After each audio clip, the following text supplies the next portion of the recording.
With Season 3 coming to a close and Season 4 quickly approaching, I thought I'd take a look back and share with you guys my top 3 builds for this season. These builds might not be the best builds in terms of damage, but these are the builds that I had the most fun using.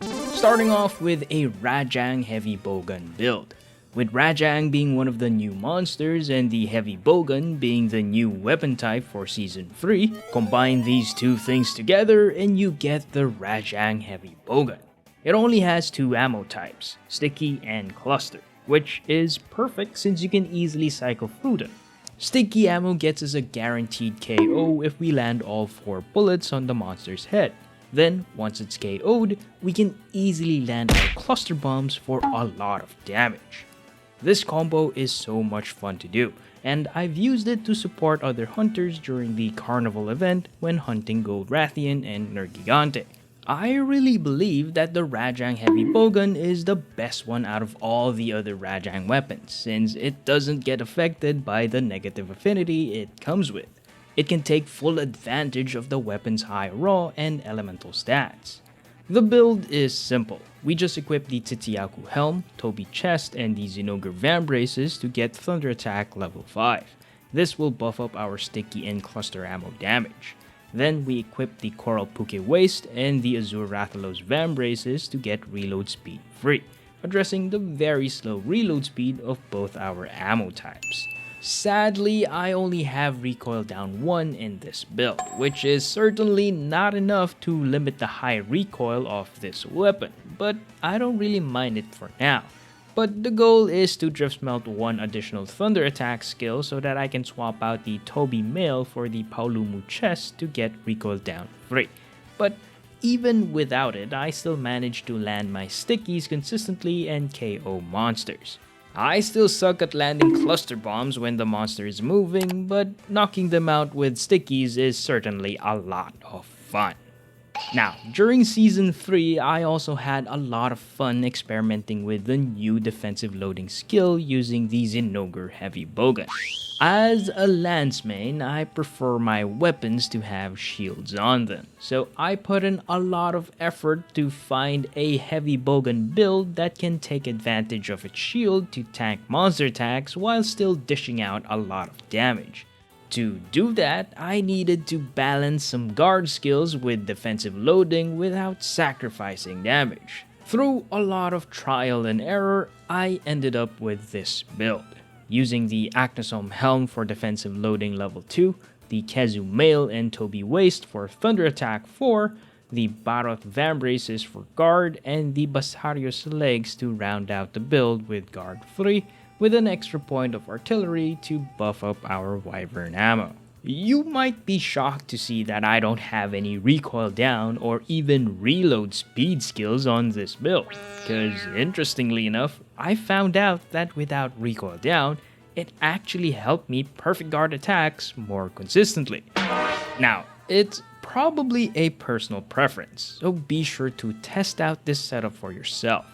This defensive loading set was so much fun to build, but it's more for solo play rather than for multiplayer, since it relies heavily on blocking monster attacks to reload, and in multiplayer, the monster's aggro isn't always on you. But moving on to my third favorite build to use, the Poison Exploit Gunlance build. Now this build uses the new Nergigante pieces and the Poison Exploit skill from Gold Rathian to buff up our Gunlance's shelling damage. This build focuses mainly on artillery and Nergigante avidity for damage, so we equip the Nergigante Helm and Waist, the Basarios Mail and Legs, and the Teostra Vambraces. The 2 points of Poison Exploit we will get is from the Gold Rathian Gunlance. Poison Exploit is more of a bonus with this build, because the Gunlance needs to rely on the Wormstake to poison monsters, and we don't always get to fire it safely.